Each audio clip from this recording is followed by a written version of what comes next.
ضرور ہے کہ مسیح خداوند اپنے آپ کو پیش کرے، ضرور ہے کہ مسیح خداوند اپنے بدن کو پیش کرے، ضرور ہے صلیب پر جائے، ضرور ہے جان دے، ضرور ہے خون بہائے، اس کے بغیر کوئی اور وسیلہ نہیں ہے، اور یہ واحد نجات کا وسیلہ ہے۔ یسوع مسیح نے خود کہا راہ، حق اور زندگی میں ہوں، اور مقدس پطرس نے کہا آسمان کے تلے اور زمین پر کوئی دوسرا نام نہیں بخشا گیا جس کے وسیلے سے نجات ہو۔ نجات صرف مسیح خداوند کی بدولت ہے۔ اس میں انسانی کاوش، اس میں انسانی نیکی، اس میں انسان کے نیک عمال اور نیک چال چلن کا کسی طرح بھی عمل دخل نہیں ہے۔ یہ خالصتاً خدا کا کام ہے، یہ خالصتاً مسیح خداوند کی قربانی کی بدولت ممکن ہوتی ہے۔ یہی وجہ ہے کہ یسوع مسیح نے کہا کہ اگر یہ میرے پیے بغیر ممکن نہیں تو میری نہیں بلکہ تیری مرضی پوری ہو۔ نجات میں کوئی بھی کو ریڈیمٹرکس یا کو میڈییٹر نہیں ہے، یہ صرف مسیح خداوند کی واحد قربانی ہے، واحد وہ درمیانی ہے جو انسان اور خدا کا ملاپ کراتا ہے۔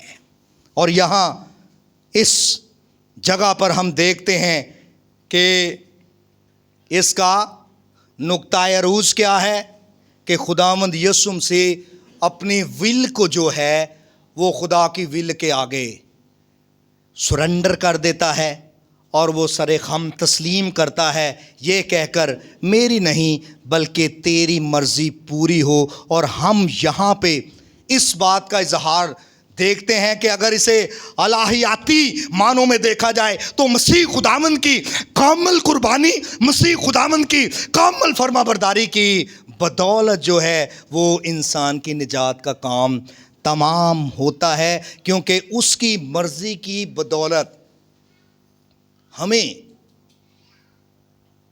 خدا کے پاس آنے کی دلیری ملتی ہے اور ہماری نجات کا کام مکمل ہوتا ہے۔ کیوں خداوند یسوع مسیح یہاں پر اپنے شاگردوں کو ساتھ لے کر گیا ہے؟ اس لیے نہیں کہ وہ اس کے لیے دعا مانگے، اس لیے کہ وہ اس کے جلال کے گواہ تھے۔ پہاڑ پر انہوں نے خداوند یسوع مسیح کی صورت کی تبدیلی کا تجربہ کیا اور وہ اس درجے پر پہنچے کہ یہ خدا ہے، اور یہاں یسوع یہ چاہتا ہے کہ وہ نہ صرف اس کے جلال کے گواہ ہوں بلکہ وہ اس کے دکھوں کے بھی گواہ ہوں، اور اس بات کو جانے کہ اس کے دکھوں کا نتیجہ ان کی نجات ہے، اس کے دکھوں کا نتیجہ ان کی شفا ہے، اس کے دکھوں کا نتیجہ ان کی بقا ہے، اس کے دکھوں کا نتیجہ ان کی بحالی ہے۔ اور یہاں خداوند کا مقدس پاک کلام یہ بیان کرتا ہے کہ مسیح خداوند فرما برداری کا اعلیٰ اور کامل نمونہ پیش کرتا ہے۔ لکھا ہے باوجود بیٹا ہونے کے اس نے دکھ اٹھا کر فرما برداری سیکھی، اور فلیپیوں 2 باب اور اس کی 8ویں آیت میں لکھا ہے اور وہ یہاں تک فرما بردار رہا موت بلکہ صلیبی موت گوارا کی۔ مسیح خداوند کی یہاں پہ سب مشن کا ذکر ملتا ہے کہ وہ اپنے آپ کو خدا کی مرضی کے تابع کر دیتا ہے، وہ اپنے آپ کو سرنڈر کرتا ہے۔ Submission in prayer and in mission. اور پیدائش کی کتاب اس کا 3 باب جب ہم دیکھتے ہیں تو وہاں پر ہمیں آدم کا ذکر ملتا ہے، اور رومیوں کا خط جب ہم دیکھتے ہیں تو رومیوں 5ویں باب میں ہمیں آدم کا اور مسیح کا موازنہ دکھائی دیتا ہے۔ اسے پہلا آدم کہا گیا ہے، مسیح کو پچھلا آدم کہا گیا ہے۔ جو پہلا آدم ہے وہ پرانی تخلیق کا سر ہے، جبکہ آدم ثانی میری مراد یسوع مسیح ہے، وہ نئی تخلیق کا سر ہے۔ آدم اول کیا کرتا ہے؟ وہ ساری برکتیں ہونے کے باوجود، اختیار ہونے کے باوجود، قدرت ہونے کے باوجود، وہ خدا بننے کی کوشش کرتا ہے، وہ خدا بننا چاہتا ہے، لیکن خداوند یسوع مسیح جو آدم ثانی ہے وہ خدا ہے، وہ اکنوم ثانی ہے۔ اور فلیپیوں 2 باب اور اس کی 6 آیت میں لکھا ہے کہ وہ اگرچہ خدا کے برابر تھا تو بھی اس نے اس بات کو قبضے میں رکھنے کی چیز نہ سمجھا، بلکہ اپنے آپ کو خالی کر دیا اور خادم کی صورت اختیار کی۔ وہ خدا بننا چاہتا ہے لیکن مسیح انسان بنا ہے۔ پہلے آدم کے باعث موت آئی ہے، گناہ آیا ہے، لعنت آئی ہے، لیکن یسوع مسیح کی معرفت ہم دیکھتے ہیں کہ گناہ کا جو قبضہ ہے وہ ٹوٹ جاتا ہے، موت کا خاتمہ ہوتا ہے اور زندگی کو متعارف کرایا جاتا ہے۔ میں اس لیے آیا کہ وہ زندگی پائیں اور کثرت کی پائیں۔ پہلے آدم کے باعث زمین لعنتی ہو جاتی ہے، ساری چیزیں لعنت کے تابع ہو جاتی ہیں، لیکن خداوند یسوع مسیح کے باعث ہم دیکھتے ہیں کہ وہ انسان کی لعنت کو جو گناہ کے باعث ہے اپنے اوپر لے لیتا ہے۔ لکھا ہے جو لکڑی پر لٹکایا جاتا ہے وہ لعنتی کہلاتا ہے۔ پہلے آدم کے گناہ کے باعث خدا نے کہا کہ تو خون اور پسینے کی روٹی کھائے گا، لیکن یسوع مسیح کی معرفت ہم دیکھتے ہیں کہ وہ خود بھی خون اور پسینہ بہاتا ہوا دکھائی دیتا ہے، بلکہ اس نے اپنے بدن کو روٹی کے طور پہ اور اس نے اپنے خون کو جو ہے وہ شیرے کے طور پہ پیش کر دیا، اور وہ کہتا ہے میرا بدن فی الحقیقت کھانے کی چیز ہے اور میرا خون فی الحقیقت پینے کی چیز ہے۔ پہلے آدم کے باعث ہم دیکھتے ہیں زمین اونٹ اور کٹارے اگاتی ہے، لیکن آدم ثانی یسوع مسیح جو ہے وہ وہی کانٹے لیتا ہے اور اس کے سر پر تاج بنا کر پہنا دیے جاتے ہیں۔ یہاں ہم ایک بات کو دیکھ رہے ہیں اور وہ یہ کہ جو کچھ آدم کے گناہ کے باعث ہے وہ مسیح خداوند اپنے اوپر لے رہا ہے، چاہے وہ کانٹے ہیں، چاہے وہ لعنت ہے، چاہے وہ گناہ کے اثرات ہے، چاہے وہ دکھ ہے، چاہے وہ درد ہے، وہ ساری چیزیں مسیح خداوند اپنے اوپر لیتا ہے۔ اور پہلا آدم جو ہے اس کے پاس فری ول تھی، اس کے پاس آزاد مرضی تھی۔ خدا نے کہا زندگی کا درخت بھی ہے اور نیک و بد کی پہچان کا بھی درخت ہے۔ خدا منع کرتا ہے کہ تو جو باغ کے بیچ میں درخت ہے فوربیڈن ٹری، اس میں ہاتھ نہ ڈالنا، اس کا پھل نہ کھانا، لیکن اس نے اسی ممنوع شجر میں پھل کو کھایا اور اپنی مرضی کو خدا کی مرضی پر ترجیح دی ہے، اور یہاں سے ساری لعنتیں، بیماریاں، یہاں سے دکھ مصائب، یہاں سے خون پسینے، یہاں سے ہمیں موت کا ذکر ملتا ہے جو پوری دنیا کو، جو پوری کائنات کو اپنی لپیٹ میں لے لیتی ہے۔ لیکن جب ہم باغ گتسمنی کی بات کرتے ہیں تو یہاں پہ ساری چیزیں ریسٹور ہوتی ہوئی دکھائی دیتی ہیں کہ یسوع مسیح کیا کرتا ہے، جو کچھ آدم کی معرفت باغ عدن میں برپا ہوا وہ ساری چیزوں کو اپنے اوپر لیتا ہے۔ باغ عدن میں ہمیں آدم ننگا ہوتا ہوا دکھائی دیتا ہے، لیکن صلیب پر خداوند یسوع ہمیں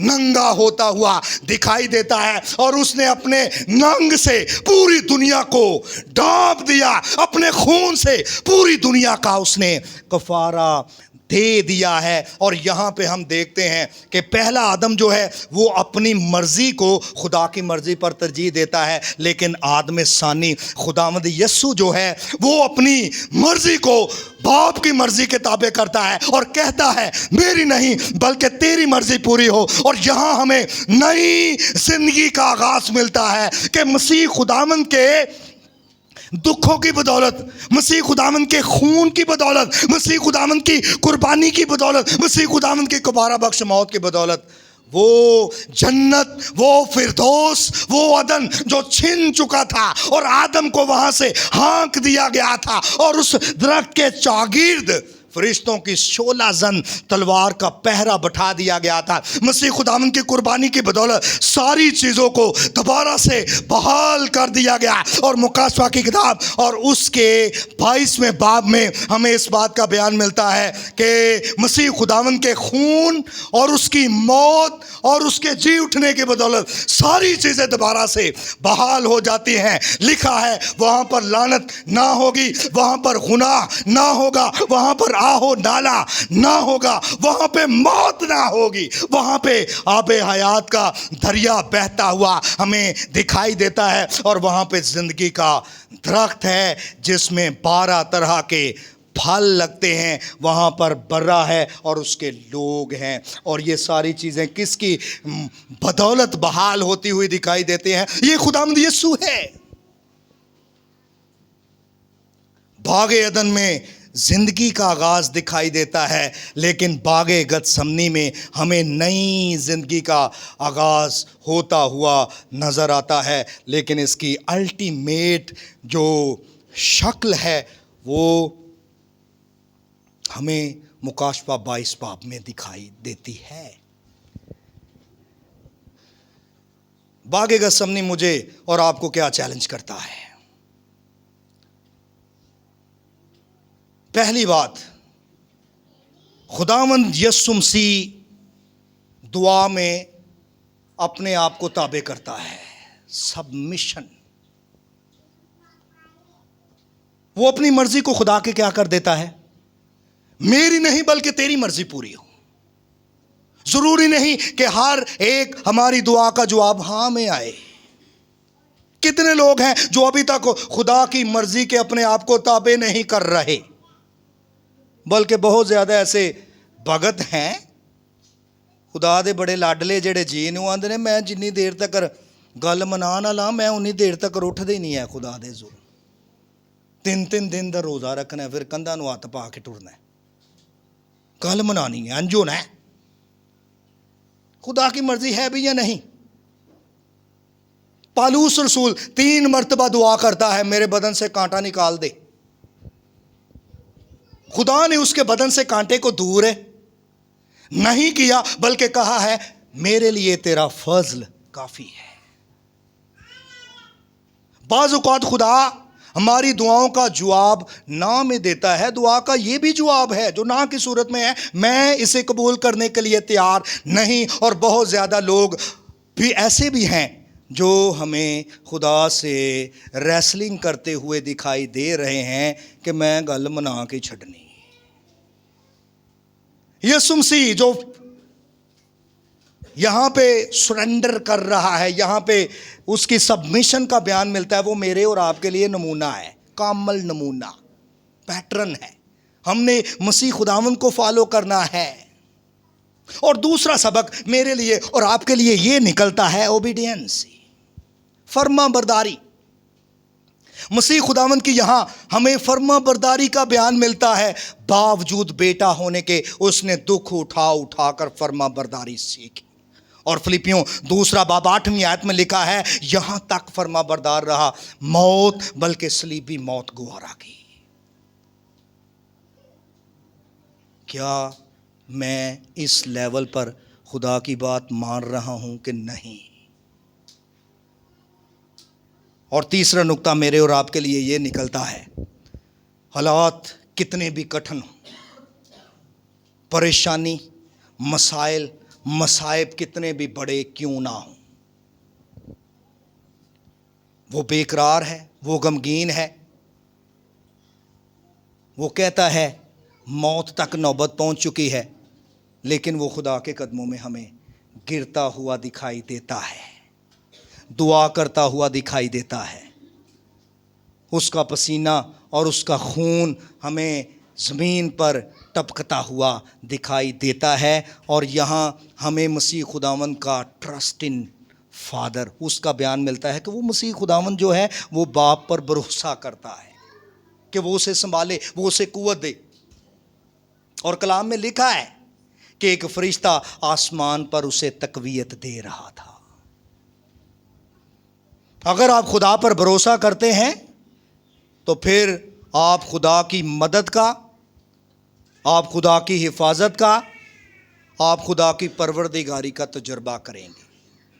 وہ بیابان میں خدا پر بھروسہ کرتا ہے اور شیطان کی باتوں میں نہیں آتا، بلکہ اپنی مرضی کو باپ کے تابع کرتا ہے، تو لکھا ہے فرشتے آ کر اس کی خدمت کرتے ہیں۔ یہاں وہ اپنی مرضی کو باپ کے تابع کرتا ہے تو لکھا ہے ایک فرشتہ آسمان پر اسے تقویت دیتا تھا۔ توکل، بھروسہ، خدا پر انحصار کرنا، حالات کیسے بھی ہوں، دنیا کدھر جا رہی ہے، جنگ و جدل ہے، کال ہے، قحط ہے، آپ خدا کے قدموں میں ہونے چاہیے۔ ہمیں خدا کے قدموں میں جا کے گرنا چاہیے، اور میرے اور آپ کے لیے یہ الٹیمیٹ نمونہ ہے۔ یسوع مسیح نے کہا ہے میری نہیں بلکہ تیری مرضی پوری ہو، اور ہم نے بھی یہی کہنا ہے میری نہیں بلکہ تیری مرضی، کیونکہ دعائے ربانی میں ہم یہی کہتے ہیں جس طرح تیری مرضی آسمان پر پوری ہوتی ہے اسی طرح، اور یسوع مسیح نے اس کا ہمیں کامل نمونہ پیش کر دیا ہے یہ کہہ کر کہ باپ میری نہیں بلکہ تیری مرضی پوری ہو۔ خداوند اس کلام کے وسیلہ سے ہمیں برکت بخشے۔ آئیے خداوند کے حضور جھکیں اور دعا مانگیں۔